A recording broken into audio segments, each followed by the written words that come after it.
This is Mark Briody from JAG Panzer. You're listening to the FANTASM Podcast. Phantasm. Maximum terror. That's your target audience, baby! Phantasm. And you know something?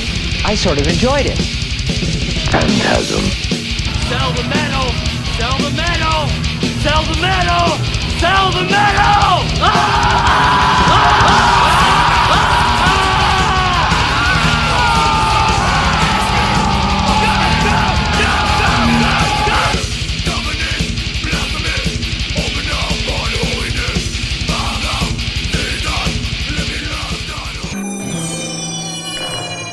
Phantasm. History of the band. Three of us in the band, bass player John Tetley, vocalist Harry Conklin, and myself have known each other since we were 6 years old. We grew up in the same neighborhood in Colorado Springs, Colorado, and we grew up rabid music fans, discovering Deep Purple, rabid music fans. Make sure I got that word right. We grew up loving Deep Purple. You know, Smoke on the Water was our first experience to metal when I guess we were about 10 or 11.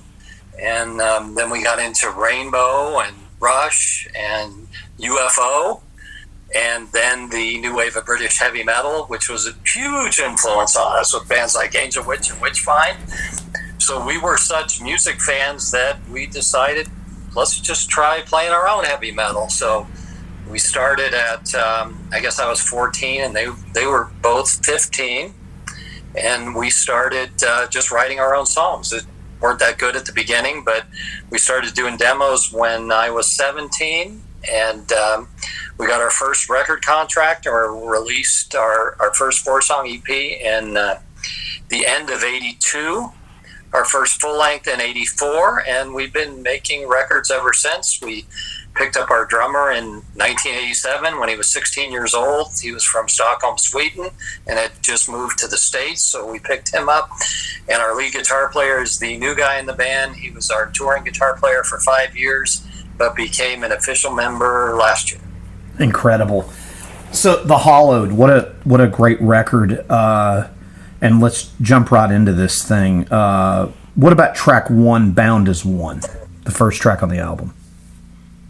Well, that song starts where the drums, it was important to us to look at the whole album as a whole piece. So we wanted to start the album with a musical acceleration. So you hear that in the drums, and the album ends with things slowing down. So Bound as One starts off with the drums sort of bringing things up to pace. We wanted kind of a fast, chaotic song, kind of to set the environment of the story. It's sort of a foreboding, frozen post-apocalyptic, so we wanted a little bit up-tempo riffy song to start the album.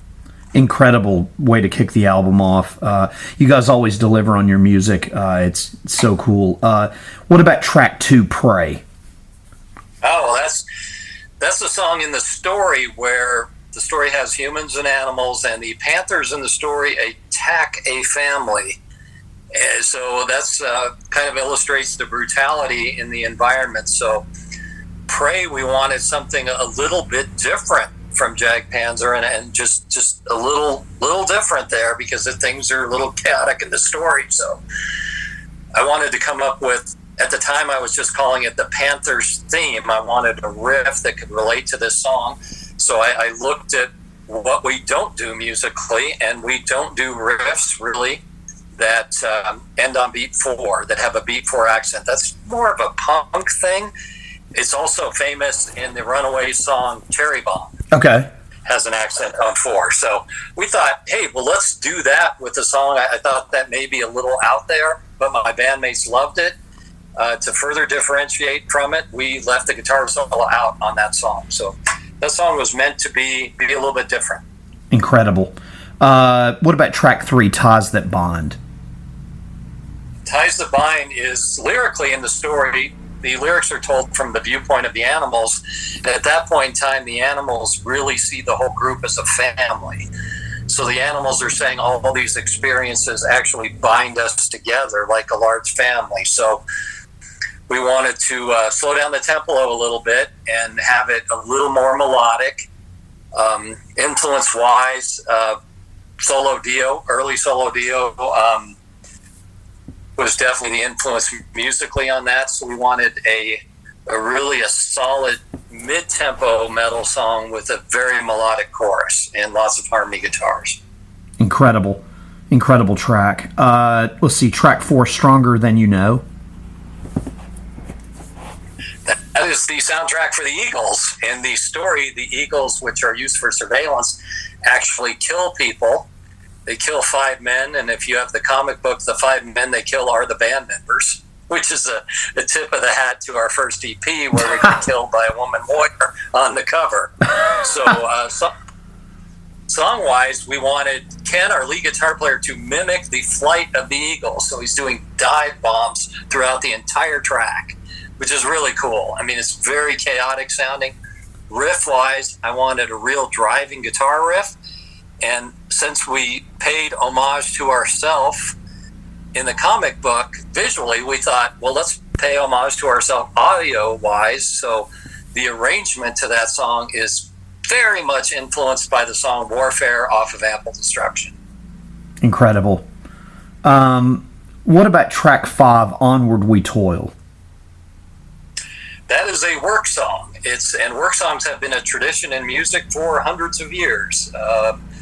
Pirates would sing work songs. Even in the first album I ever bought when I was 4 years old was Snow White and the Seven Dwarfs. Even in that, you have that hi-ho, hi-ho. Right. So it's a team singing together. So they're moving along, and it's, whoa, onward we toil. So it's a work song, and that song's actually proved to be very controversial with metal fans, which I did not see coming at all, but I read a few threads on the internet that said, Jag Panzer's trying to be Ailstorm or Sabaton. We are not. We just have to include a work song in this story. That, I tell you, I think, just to comment on that, I'm an older guy, and it just feels like a lot of people feel like they have to. I wish some people would just not comment. If you don't have something nice to say, you know what I mean? Like, I love what you guys do. Oh, yeah. I love what you guys do. I appreciate it. I respect it. You know, if you don't have something cool to say about the Hallowed, then what, I just don't. I swear, I don't know about you, and maybe it's an age thing. I just find myself constantly metaphorically looking for earmuffs and blinders to keep me from things on the internet.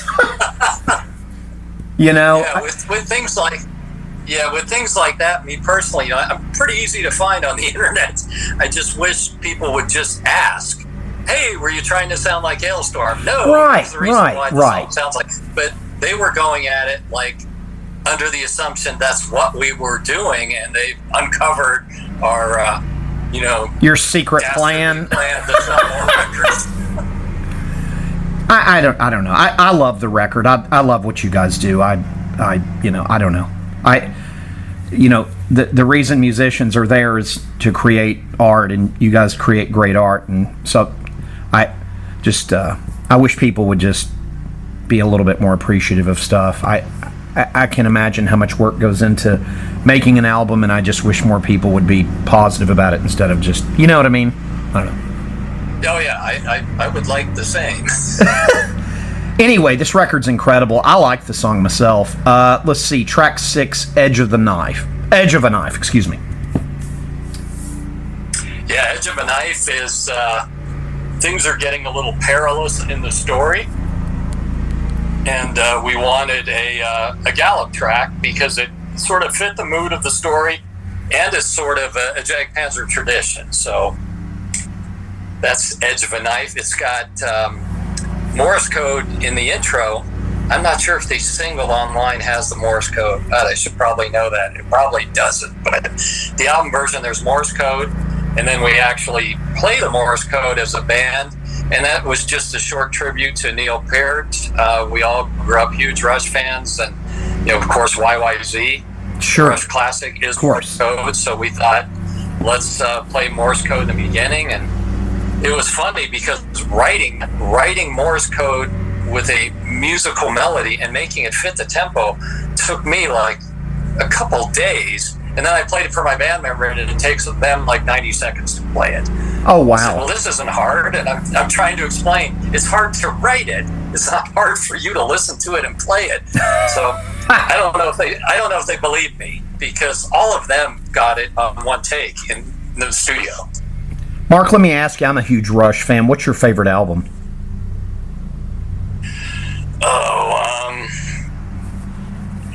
God, I love Signals, and it's cliche, but Moving Pictures is an outstanding album. It is. Signals, Moving Pictures, Hemisphere's great.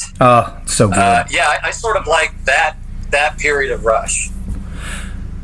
My uncle was a huge fan. I have seen every tour from Permanent Waves all the way to Test for Echo. I never missed a tour.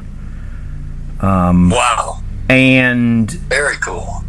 I don't know why, and this is really weird, like, I'm kind of attached to Power Windows. I'm not really sure why. I seem to go to that record a lot, and I know a lot of people are weird about the 80s keyboard stuff, but I just love that record lyrically. I don't know why. I mean, realistically, anything from Farewell to Kings all the way to Presto, I don't really dislike any of it. I love it all, And then some of the other really early stuff, and then some of the later stuff I wasn't as big a fan of, but I don't know what it is. There's something about the Power Windows record. I don't know if you're a fan of that record, but I really like the guitar playing on it. That's a great record. And I've grown to love Farewell to Kings. I rejected it as a kid solely because I was a teenager and everybody around me was telling me Rush is the greatest. And I love UFO and Rainbow, and people were telling me UFO and Rainbow are a joke now compared to Rush. Oh my God. And just me being a Rebels, I don't think Farewell to Kings is that good. I mean, now I think it's a masterpiece, but during my formative years, I very much rejected Farewell to Kings just because of timing in my life. I love Michael Schenker. I think his work with UFO is brilliant. UFO's great. They're a great band. Oh yeah, I played Obsession to death. I mean, just nonstop. Oh, it's so good. My mom would yell into my room, "Play a different record." Oh no, that's incredible.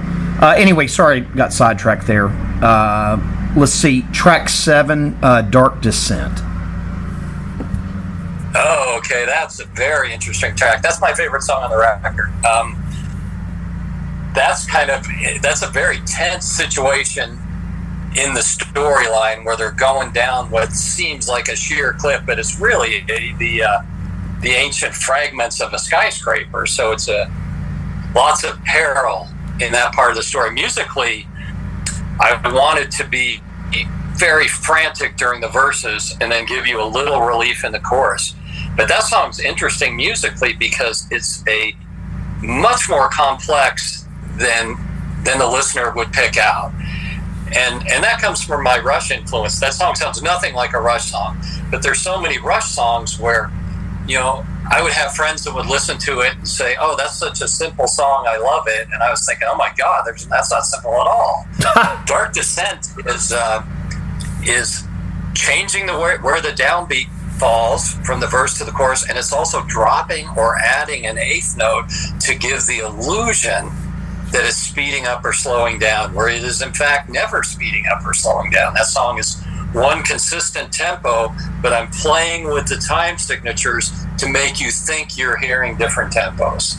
And it was so convincing, and I was so proud as a musician. When Jim Morris is mixing it, he is a genius level musician with platinum albums on his wall, and he turns around and says, "Explain this, Mark. What's going on? What's going on?" It sounds like a tempo change, but I can see looking at the screen there is no tempo change. So I thought, all right, somebody gets what I'm doing. A few other people have picked up on it. Only like 2 or 3 other people that have heard it. But yeah, that's a very complicated song, but you would never know it unless you sat down and tried to work it out. It's incredible. It is a really, really standout track on the album, too. It's incredible. What about track 8, Weather the Storm? Oh, that's a really different song for us. And I love it because Harry really belts out that chorus. We wanted a song, in the story, the dock they were on is broke and they're all drifting in the ocean, and one of the guys among the humans said to just ignore the animals. We don't care what happens to them. So it's sort of a sad area. So we wanted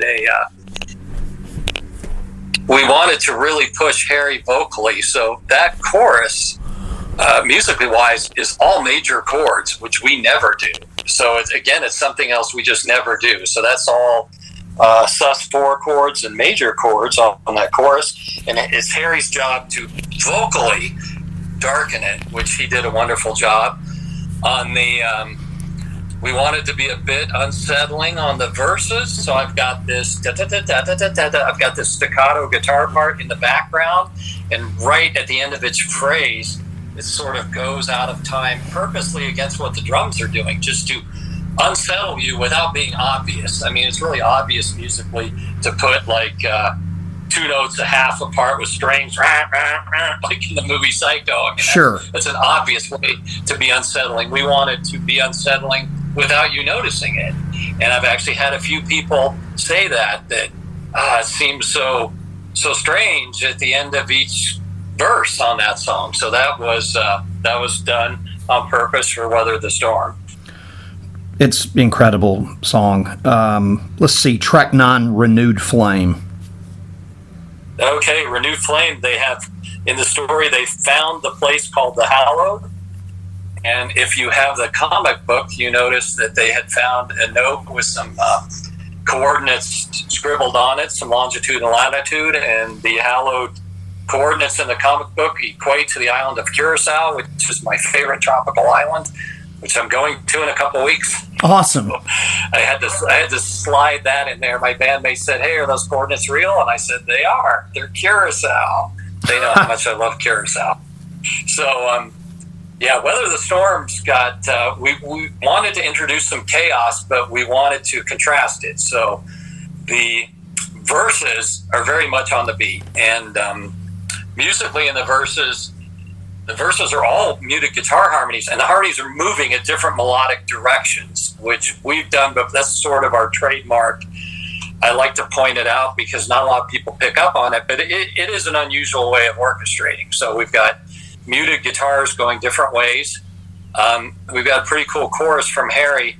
We've got a section in the middle that's, we go from Time Signature, another hidden tribute to Rush, our odd time signature. The middle of that song before the solo, we're going from 11/8 time to 9/8 to 6/8 to 4/4. And we're just rattling through all 4 of those time signatures in one musical stretch. Incredible. This is going to probably sound weird to you, but I think that's my favorite track on the album, track 9. Yeah, I love that track. That is my second favorite song. That is, it's interesting how, to me, this is a sign that I think we made a great record. Is I'm doing press all the time for this record, all day, for long. I've probably done 50 of these so far, and everybody's got a different favorite song. That's awesome. I mean, I love your all's records. Yeah. I'm an album guy, but that track, I don't know why, it just kind of stuck with me. Yeah, I think it's a good song. Harry really belts out that chorus. Absolutely. Really cool, and a lot of interesting things going on. There's a cool guitar melody that I think that's me. Yeah, it's me playing it. You get so confused which guitar player's playing. Sure. Yeah, I like that melody. Let's see, and then the final track, Last Rites. Yeah, that's the big, long, epic track we have in the story. They've landed on the Hallowed, the place of warmth and safety, and the animals are feeling ignored because the humans don't need them anymore. I mean, to the animals, they were all a family, but to the humans, the animals were just service animals. They were used for hunting and surveillance, so the humans don't need them anymore. So that's the part of the story where the animals decide they're leaving. The panther in the story does attack one of the members of one of the humans. He backs off the attack. So we have to cover a lot in the story. The story starts off, they're around a campfire, and the humans are friendly chatting, which they never do. So that's why it sounds like weird murmuring to the animals. So you hear this strange murmuring on the album. And then there's a musical build-up when the animals decide they're going to leave and the attack, and then the animals finally leave and live separately. So that's what we're covering musically. It's interesting also, well, that's what we're covering lyrically, is the animals leave. It's interesting musically because the first guitar solo, I hate playing guitar solos. I haven't done them for decades. It's just not my thing. But the first guitar solo, I really wanted a specific sound to the solo. I didn't want a shredding solo. And nobody in the band, I just wasn't explaining it right because nobody's picking up with what I'm saying. So I finally picked up a guitar and I said, look, a solo like this, and that's what's on the album. So I actually get a guitar solo. It's great. And it's me demoing what it should be. Oh, Lord. I mean, this record is incredible. As far as the recording process, did you all record all of this in Colorado? No, we picked different studios for different reasons. We wanted to pair people up with someone that we really thought could get the best result out of them.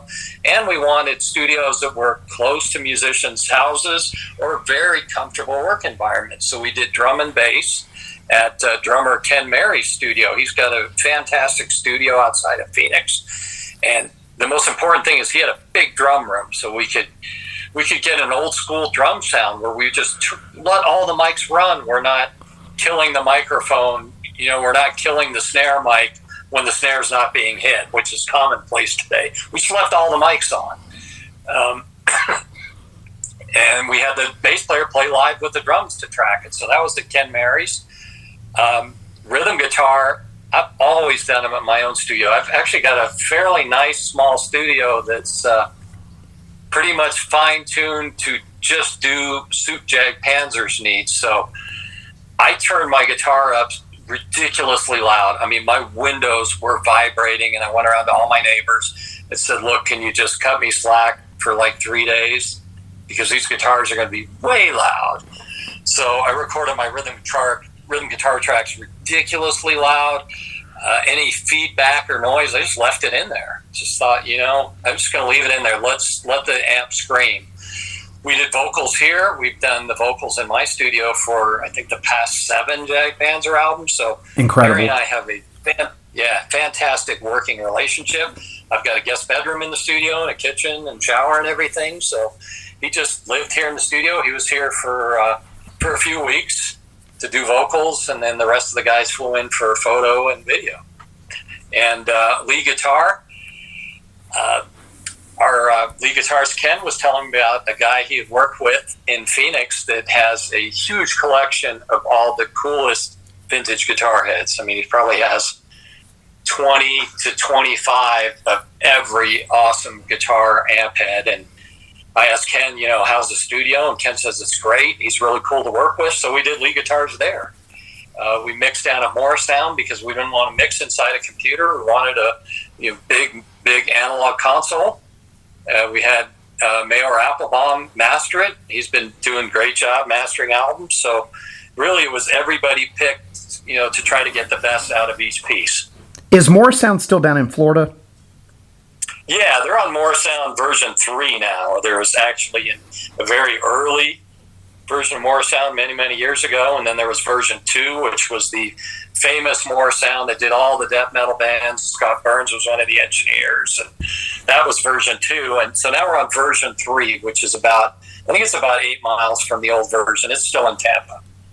I'm in Florida was the reason I was asking. I was curious because I had heard from someone that it's still that they were still doing. I just didn't know that there's something that makes me sleep better at night that Morrisound is around.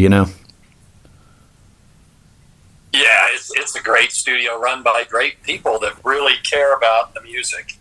Absolutely, absolutely. And real quick, and I'm sorry to have kept you so long today. What about this amazing cover art for the Hallowed? Well, we wanted to do something a little different for the cover as well. You know, we had used Dusan Markovic for the last album, and I just love his artwork. I think he's an incredible artist. So we got with him for the Hallowed, and we just picked two characters. The character, the man on the front, his name is Wolf, W-U-L-F, and the dog with him is Tahoe, and neither one is the hero or the lead in the story. We wanted to show the people in the story, they're not a family, they're not really friends, they're just getting through this environment together. So we didn't want to show them together, so we just picked two of each to put on the cover. I mean, two characters to put on the cover. Didn't want to put everybody. I love it. Real quick, just to tell you, just huge fan of the band. Love this new album. Kids, pick up the new JAG Panzer, The Hallowed. It comes out Friday, June 23rd from Atomic Fire Records. Mark, I cannot thank you enough for doing this today. I'm a huge fan. I love what you guys do. No criticism here. Huge fan. No, thank you very much. This was fun. I appreciate you. Phantasm. And you know something? I sort of enjoyed it.